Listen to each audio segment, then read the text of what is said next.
Good morning, everyone. Welcome to AI Minute Mondays, where I take a couple of minutes every Monday to demystify AI for everyone. This week, I'm doing a two-part series. In the first part, I spoke about some of the high-impact use cases for GenAI.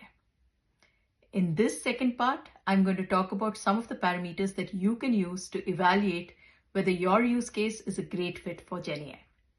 So here are my top 8. The first one is creativity need.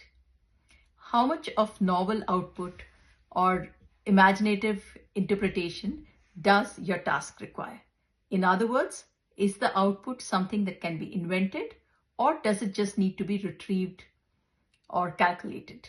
A good fit, for example, would be a brand building exercise or summarizing the same content for multiple different user personas. A poor fit would be generating the same fixed answer or canonical response. The second parameter is input ambiguity. GenAI thrives when the inputs are messy, nuanced, or underspecified. This is where traditional systems would typically break. A good fit here would be an AI assistant that parses through your support tickets, your meeting notes, and your chat messages, and is able to generate new feature ideas for your product. A poor fit would be trying to go through structured logs and finding exact values. The third parameter is scalability. GenAI use cases usually go from one-to-one human output to one-to-many machine-assisted leverage. A key question to ask yourself is how many person-hours of effort is being saved by my GenAI solution? And will scaling allow me to add new capabilities such as hyper-personalization? A fourth parameter to consider is output determinism.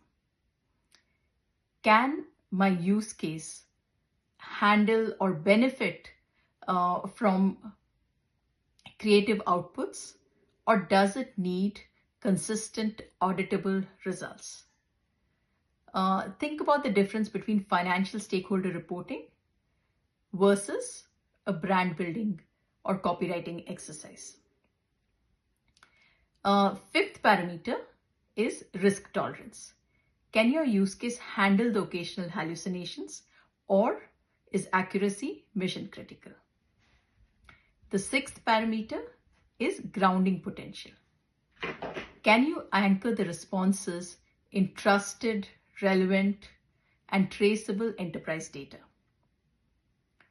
The seventh parameter is human in the loop.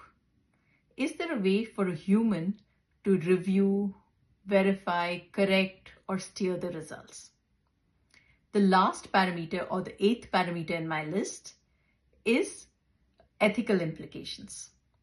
Are we preserving trust, protecting privacy, and mitigating bias?